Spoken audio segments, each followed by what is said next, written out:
जब अधर्म आसमान छूने लगता है और जब अत्याचार अपना साम्राज्य बनाने लगता है, तब भगवान विष्णु जन्म लिया एक ऐसे योद्धा के रूप में जिसका क्रोध ही धर्म की रक्षा बन गया।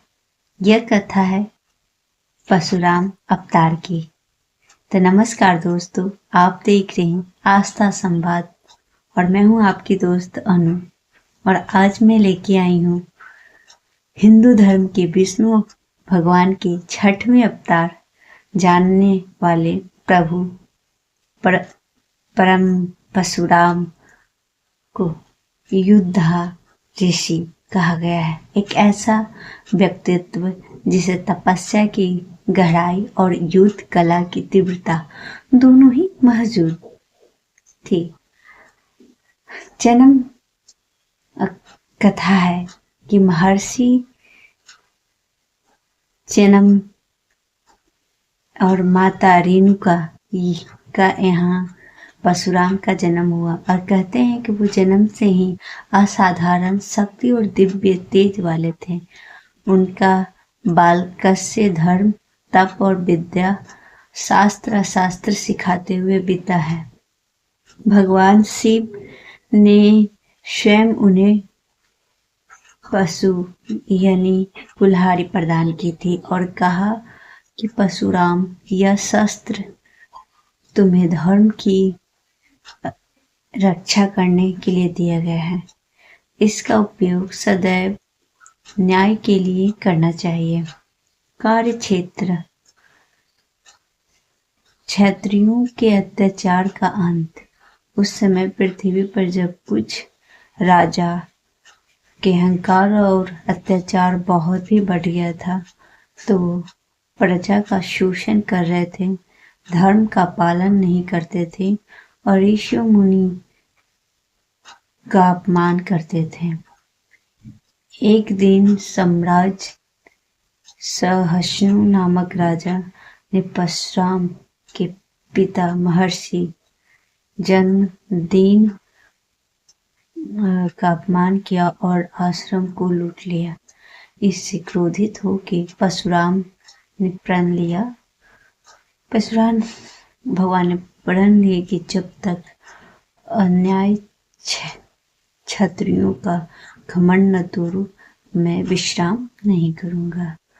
उन्होंने एक अत्याचारी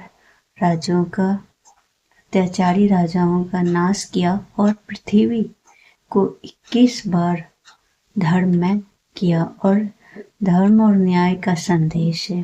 परशुराम क्रोध में भी न्याय प्रिय थे।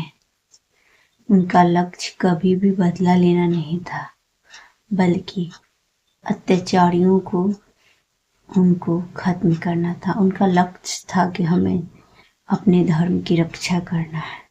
जो भगवान पे विश्वास करते हैं उनके विश्वास को बनाए रखना है। वो कहते थे कि शस्त्र का उपयोग तभी उचित है जब उठाने का कारण धर्म हो, अहंकार नहीं। ये उनका संदेश था।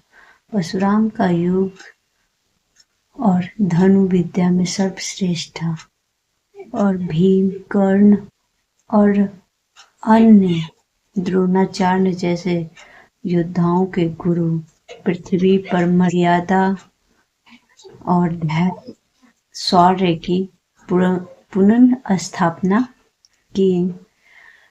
कलयुग में भी जीवित माने जाते हैं भगवान परशुराम। आने वाले भगवान कल्कि को शास्त्र विद्या सिखाने का वचन परशुराम अवतार में हमें सिखाते हैं और ये धर्म की रक्षा और शक्ति की लिए आवश्यकता है। धर्म की रक्षा के लिए शक्ति की आवश्यकता है और अत्याचार चाहे कितना भी बड़ा हो, सत्य उस पे पराजित कर ही देता है। क्रोध को भी धर्म के मार्ग में बदल का उपयोग किया जा सकता है। ये थी भगवान परशुराम की कथा, जो हमें सिखाती है कि अधर्म कितना भी बढ़ जाए पर धर्म की रक्षा करने भगवान जरूर आते हैं। तो ये थी आस्था संवाद की तरफ से एक नई प्रयास सनातन की ओर ले जाने के लिए। आपको कैसी लगी भगवान परशुराम की कथा जरूर कमेंट कीजिएगा, और वीडियो अच्छा लगे तो लाइक कीजिए, शेयर कीजिए, सब्सक्राइब कीजिए। मुझे दीजिए इजाज़त। धन्यवाद।